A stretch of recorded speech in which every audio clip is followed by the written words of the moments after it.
très important dans notre marche avec Dieu. Alors, comment se positionner? Le positionnement spirituel exige beaucoup de choses. Pour bien se positionner, ça exige beaucoup de choses. La première des choses, que le positionnement spirituel, parce que c'est ça que nous sommes en train de parler.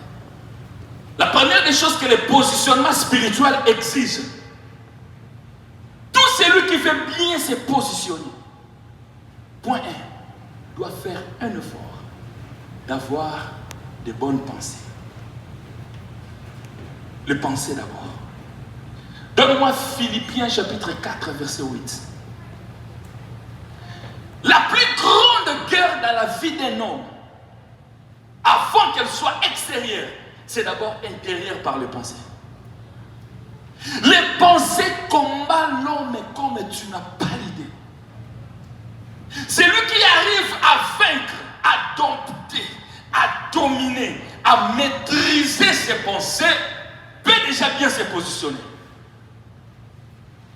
La Bible dit au reste, frères, que tout ce qui est vrai, tout ce qui est honorable, tout ce qui est juste, tout ce qui est pur, tout ce qui est aimable, tout ce qui mérite l'approbation, ce qui est vertueux et digne de louange, soit l'objet de quoi? L'objet de quoi? De vos pensées. Il y a beaucoup de gens qui détruisent leur vie juste à cause des pensées. Les pensées, c'est un monde très grand et très vaste, difficile à maîtriser et à contrôler. Et c'est un monde facilement touché par le monde spirituel. Il y a beaucoup de gens qui aiment le Seigneur, qui craignent Dieu, mais qui ont du mal à contrôler leurs propres pensées. Qu'est-ce que tu penses? Est-ce qu'on peut étaler tes pensées devant les gens? Qu'est-ce que tu penses?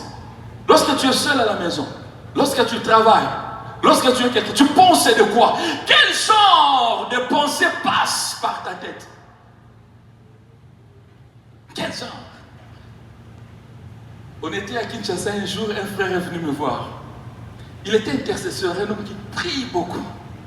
Mais il vient me voir et me dit, pasteur, à chaque fois que je vois cette sœur en train de chanter, dans ma pensée, donc je vois qu'on a déjà fait le mariage, nous sommes en train de faire le shopping avec elle, donc je la vois. Amen. Quel genre de pensée? Ce sont les pensées qui détruisent beaucoup la vie d'un homme ou la vie des hommes. C'est lui qui est capable de contrôler ses pensées. C'est lui qui est capable de gérer ses pensées. Peut déjà bien se positionner. Voilà pourquoi la Bible dit, faites un effort, que tout ce qui est vrai, que tes pensées soient vraies, que tu aies de bonnes pensées. Les pensées qu'on peut étaler devant les gens et les gens ne seront pas choqués. Parce qu'il y a pensée et pensée. Il y a certaines pensées, si on les met ici, pour on ferme l'église. On a fini le culte. Que tes pensées soient vraies. Que tout ce qui est honorable, tout ce qui peut honorer, tout ce qui est de l'honneur, soit l'objet de tes pensées. C'est ça le vrai combat de beaucoup de chrétiens. Tu as vaincu l'impudicité, tu as vaincu beaucoup de choses, mais tu n'arrives pas à cadrer, à orienter, à contrôler tes pensées. Or, le monde spirituel ne voit pas seulement le physique, mais le monde spirituel voit beaucoup plus le spirituel, ce qui se cache.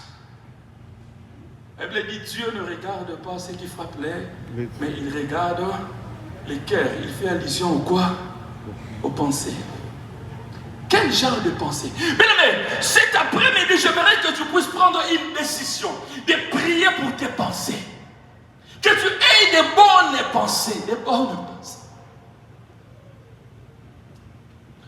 On arrête un monsieur qui a tué quelqu'un et on lui dit, pourquoi tu l'as tué? Il dit, je ne sais pas.